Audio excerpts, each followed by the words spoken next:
Select a sentence in the passage whose function is to describe the manner in which a writer resigns him or herself to writing for the present. So when we go back here to the passage, there are really two sentences that we're going to be dealing with. And this oftentimes happens with the select sentence. It comes down to two sentences.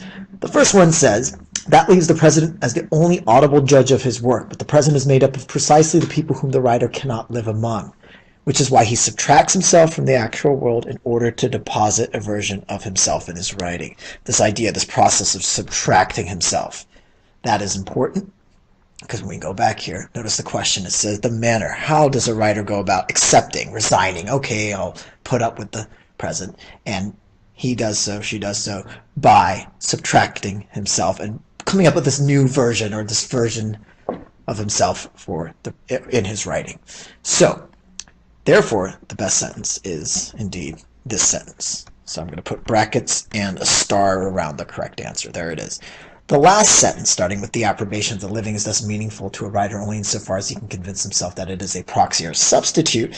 This doesn't actually talk about a manner in how he deals with the present or resigns himself to the present. This is just saying, well, the praise is the best substitute. The praise of the present people are the best substitute he can get. So it doesn't quite answer the question, though it's tempting because it's dealing with people living right now and thus the present, but it doesn't answer the actual question the way that the preceding sentence does.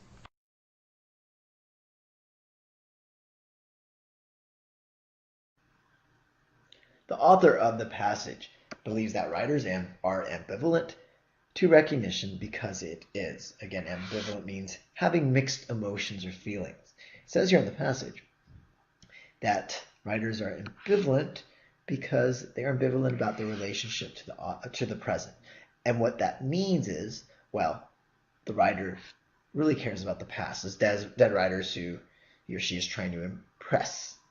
And then, because he knows that's not possible, or she knows that's not possible, the hope is on the future, that posterity, that future generations will regard the writer's work as amazing. And so the present, the writer almost has to put up with praise or recognition from the present. So let's see if that's enough to help us answer the question. The author, again, the question is, of the passage believes the writers are ambivalent to recognition because it is rarely commensurate to the way in which posterity will regard a writer's work. Now, the key here is not just posterity. The key here is the relationship between the present and the past and the future. And they're wary of it because recognition comes from the present. So A doesn't touch on that. B, only have a consequence in the future. Well, wait a second. Recognition, according to the writer, isn't just a consequence in the future. It also relates to the past. So there's something about the past. And we also want to include the present. B doesn't really touch too much on that. Look at C, though. Typically bestowed in the present. Yes, that is why they're ambivalent. Why?